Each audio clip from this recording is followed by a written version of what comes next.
Hello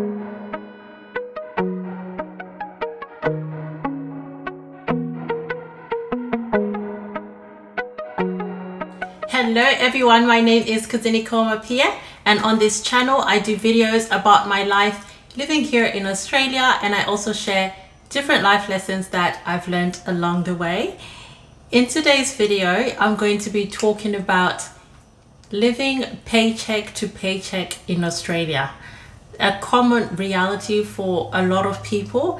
And I just wanted to talk about, my own personal observations and things that I have learned from the way people live in Australia, that, some tools and lessons that I've learned that can help get people ahead. And these are some of the things that I've implemented in my own life, like after seeing how people live in Australia. And we always have this idea that people in developed countries have a way better life or lifestyle, and I think a lot of people from Africa are sold that through media, news. You always believe that the people overseas, the people far away from where you are living better. And that was definitely what I thought when I first moved to Australia. I thought when I come to Australia, people are going to be living way better than they lived in Zimbabwe. And it's true that more people live better, but in terms of opulence and lifestyle, I definitely saw more opulence, more luxury, more wealth when I was in Zimbabwe compared to here in Australia. Here in Australia, it's the lifestyle is kind of the same for a lot of people, and majority of the people live paycheck to paycheck. And I realized that not even people that you think are in normal jobs or average type of jobs, even people in very high paying jobs like CEOs, even people earning multiple six figures, they can be living paycheck to paycheck, and it's very easy to do. And it's something that I discovered when I was in the workplace. When you hear people talking about their life, their experiences, I'm like, wow, I didn't expect this to be the reality in Australia. I always thought that when you earn more, you will start to have more. But I've noticed that majority of Australians have very little disposable income. That means money left in their pocket once they've paid off all their bills. And it's not uncommon to see people having just maybe $20, $50 or less for themselves after they've paid all their bills, even if they're getting paid multiple six figures. It's not uncommon to see that, because in Australia, I'm just going to share some things that I have observed that lead to this paycheck to paycheck type of lifestyle. The first thing is expensive habits. There are a lot of people with expensive habits in Australia. One of these expensive habits is smoking. Smoking is a very expensive exercise if you live in Australia. For example, a packet of cigarettes, which has 20 cigarettes, is 40 Australian dollars. And it is for people who are chain smokers, they smoke at least a pack a day. Some people smoke more than a pack a day. So if you're talking about $40 a packet of cigarettes and you smoke every single day, you're talking about spending $280 a week just on cigarettes. We're not talking about your bills. We're not talking about your other daily expenses. Just your habit is costing you 280 Australian dollars a week. And there are quite a number of smokers, especially in the workplace. The smoking break is very common. Actually, a break in Australia is actually called a smoko, because it's a smoking break. When you go on a short break, it's called a smoko, because it's just short for smoking break, because so many people smoke that a break was considered to be just a little pause in the work schedule so you can go and have a smoke. So many people smoke, a lot of people that I have worked with smoke, I've noticed that the numbers are going down, and I think the price is driving people away from the habit, because the Australian laws have said like every year they put like a higher tax on cigarettes, so they get expensive, more and more expensive every year. So, and I think it's the government's way of trying to drive people away from smoking, but smoking is one of the habits that keep people living paycheck to paycheck. Another thing that I've noticed is the lifestyle creep. Now, if I've ever seen lifestyles creep, I have seen it the most in Australia. And I think the thing that when you earn more money, your lifestyle quickly steps up to the level of income, which means that the extra dollars that you're getting in aren't really helping, because they're going towards the extra bills that you have accumulated. Even things like, and it's like a culture thing, like, and people in the Australian like culture, Australian workplace, you can see that even if someone is acting up, if they've been given an opportunity to act up in another position for like, let's say 6 months, and they're getting paid like higher income for 6 months, even in that 6 months period, they will already start raking in like the bills. The lifestyle would just step up a little bit. Like from my personal experience, I've had people who are acting up in roles like who I used to work with, and you know, the moment they get given that opportunity for whatever period of time, they come back saying like, you know, I've got a new car, or you know, like the lifestyle quickly creeps. And I think it's also because of the culture in the workplace. The kind of questions that people ask you, like if you're at a higher level in the workplace, like if the higher you go in your grade at work, the conversations change. I've been in like management meetings where people are talking about the holidays they've been to, or they're talking about, you know, the schools their kids go to, and it's not very like overt. They don't do it in a very open way, but it's kind of like sneaky, but you can kind of tell that people are just trying to tell you that they have expensive lifestyles because they earn a lot of money. Like people are like, oh, you know, I've been paying like over $20,000 for my child to go to the school, and you know, oh, at my child's school they do this and this and this. I think that's why they're charging us like $25,000 a year. Like that's how they talk about it. They don't just say like, you know, my son goes to an expensive school or my daughter goes to an expensive school. It's all kind of twisted in like conversation, so to speak. But if you want to be a contributor of those conversations, you also need to come with things that are lifestyle related. And that's how I found that people fit in. Like, you know, I remember just observing these conversations, and I was just like, man, a lot of money is being talked about here in a very like covert way. But people are really trying to flex financial muscle, that, you know, and that's, I've noticed culturally, that's how Australians like flex their financial muscles. They talk about the car they drive or the school that their child goes to. They're not as braggy openly as like other cultures. They'll be like kind of, they'll act like they're just talking about a story or an interesting story, but they're throwing in like very high figures in there. So those kind of pressures, when you occupy higher roles, really lead to lifestyle creep, where people start accumulating more things, trying to keep up with the Joneses. And even in those meetings, the kind of clothing that people are wearing, like you can tell that these are high earners in this room.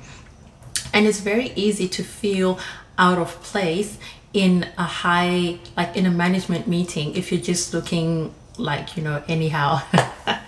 it really like, and I know like it's easy to just say, oh, you should just worry about yourself, not keep up with the Joneses.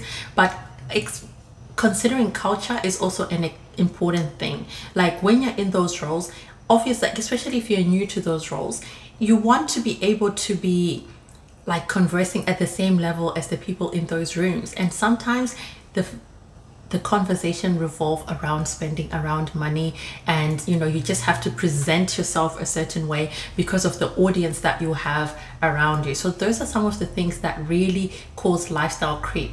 I remember when I was a junior at work, and you know, it was mango season, and I love mangoes. I love mangoes, but mangoes in Australia can be quite expensive. And I remember I bought this big mango for lunch, and someone came in the kitchen. They're like, oh, you must be really rich, like, you know, you're buying a mango for lunch. And it was maybe because it was like $5 for one mango, and I'm thinking, wow, $5 is nothing. But because of lifestyle creep, because I was a junior, I didn't have a lot of like lifestyle creep. I could afford to live a basic life and still like kind of fit into my group of people. Like, I didn't have those pressures. So I find that the person who I was talking to was actually in a way higher position than I was in. And another conversation that happened, like in another role that I had, like there was this senior manager, and they were talking to like a graduate, like, you know, someone who's like in their first year in the workplace, and they were saying like, oh, you've got way more money than me because you've got way more disposable income because you're young. Like, basically saying that because he's young, he doesn't have a lot of bills, the lifestyle creep hasn't started yet, he has a lot more disposable income. And that is very true. You find that people who even earn less will end up having more disposable income because they don't have that lifestyle creep. And the higher you earn, the more your lifestyle grows, and it ends up evening it out so that you have more bills to more money and less money in your pocket. So it's actually harder to get ahead because you're always chasing bills.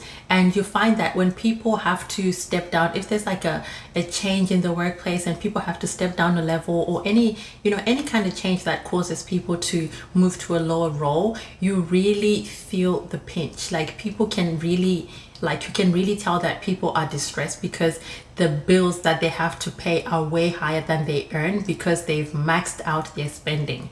And that's just a cultural thing that I've noticed in Australia. And it's so important, if you want to get ahead, to live beyond your means. I mean, not live beneath your means, not above your means. Live beneath your means. Try and have as much disposable income as you can so that you can use it for other things, like, you know, investments, like just doing other things that require like liquid cash for you to be able to get financially ahead. Because from my personal experience, it's very hard to get ahead just from like the money that you earn at work if you're not being smart with that money. It's easy for that money to just go towards paying your bills.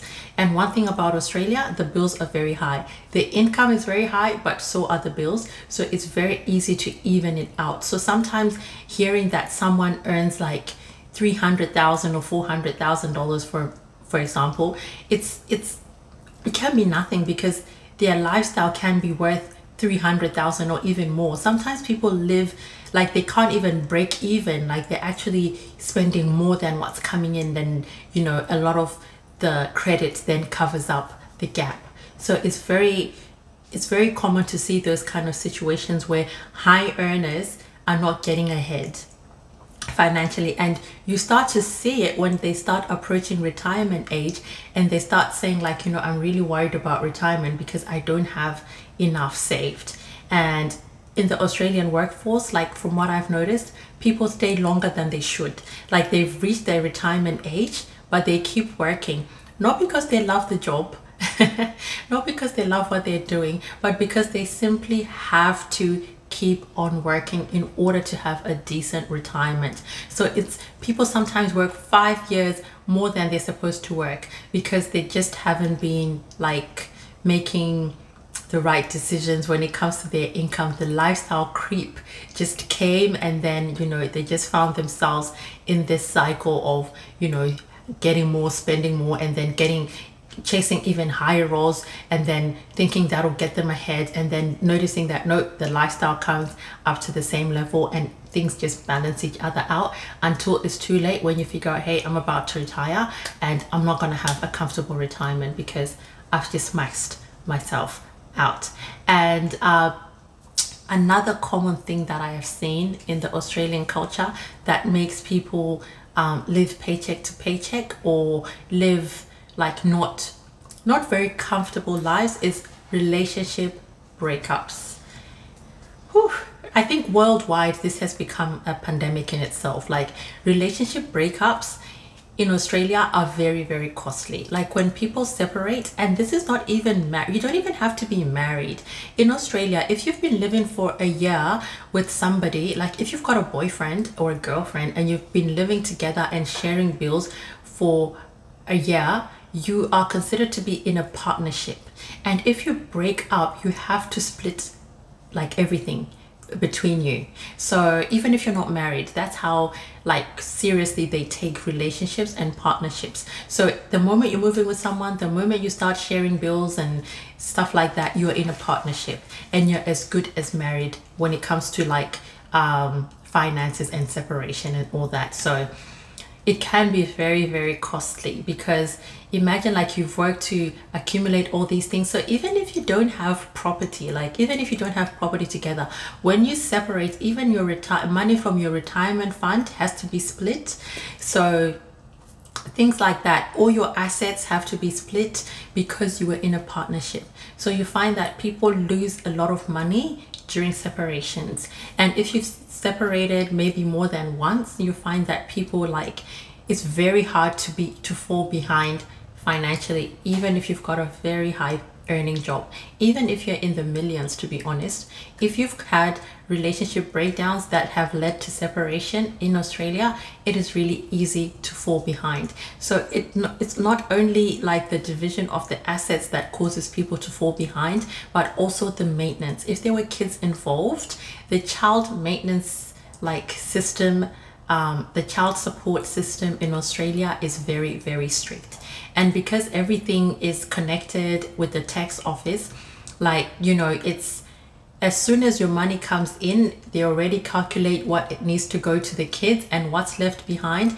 A lot of people cannot even afford to get by, and they have to live like, you know, they're very, very behind financially, and they have to maybe get another partner to help them with the bills so they can share things. So that's kind of like a vicious cycle I've noticed when it comes to relationships in Australia. So the integrity of relationships is very important, like keeping relationships together. But hey, let's be honest, like having two people together in a relationship, nothing is guaranteed, anything can happen. So it's sometimes not preventable. But I find that, you know, compared to the African culture, people don't separate as easily. I know that these days people are separating at a higher rate, but because of the cultural things that we have in place, like before you separate, like if you're a Zimbabwean, like, or someone from an African background, you have your family trying to keep you guys together. There's a lot of effort from your from both families to try and resolve whatever issue is between you and to keep you guys together and to prevent separation. I find that in Australia, the culture is not like that. Like when people decide they want to separate, it's usually just between them two.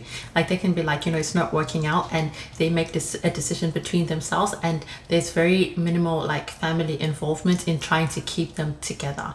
And I think that's just like maybe a respect for individuality, like, okay, if you've made your decision, I guess that's what you want to do, type of thing. But it really makes it easier for people to separate, and with each separation comes financial disadvantage.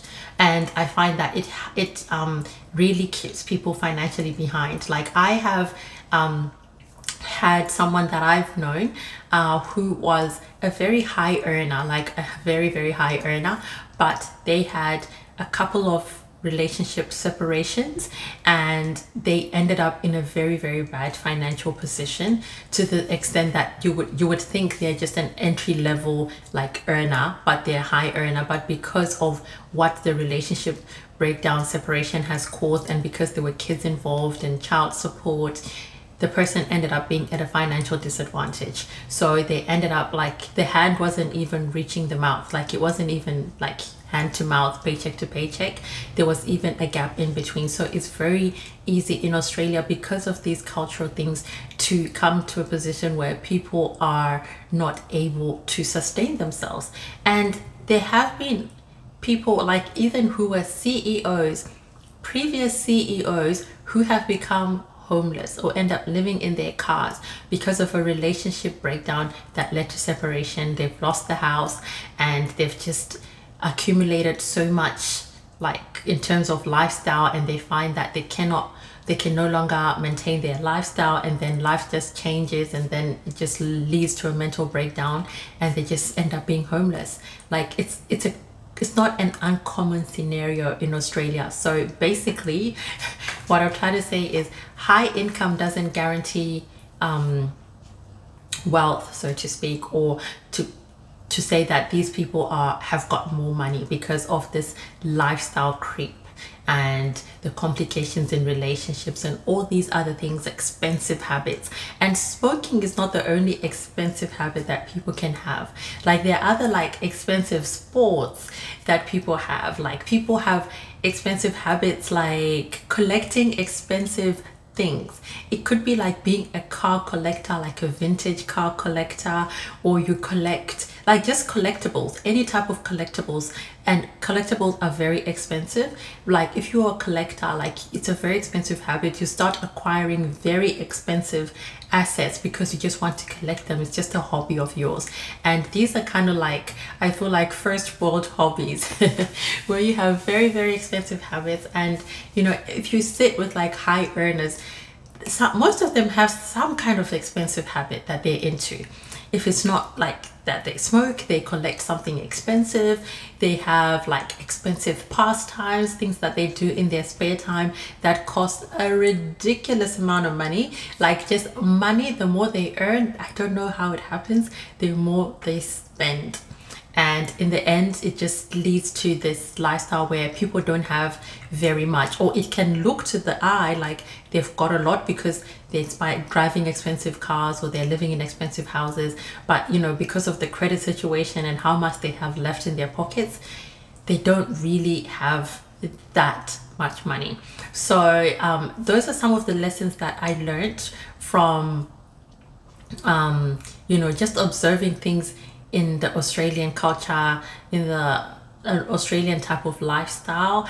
And I really had to put that into consideration. And it's when it comes to things that happen in a certain place, it's very easy to get consumed into things, because if you're not aware of what's happening, if you're not aware that the environment that I'm in, there's a lot of lifestyle creep, or the environment that I'm in, there's a lot of like expensive habits, there's a lot of this, or you know, the consequences of not keeping of not staying in a relationship, like the financial cost of ending a relationship, all these things, like, you know, when you start to consider them, you start to move differently. And I think the more aware you are of it, the more you can get financially ahead.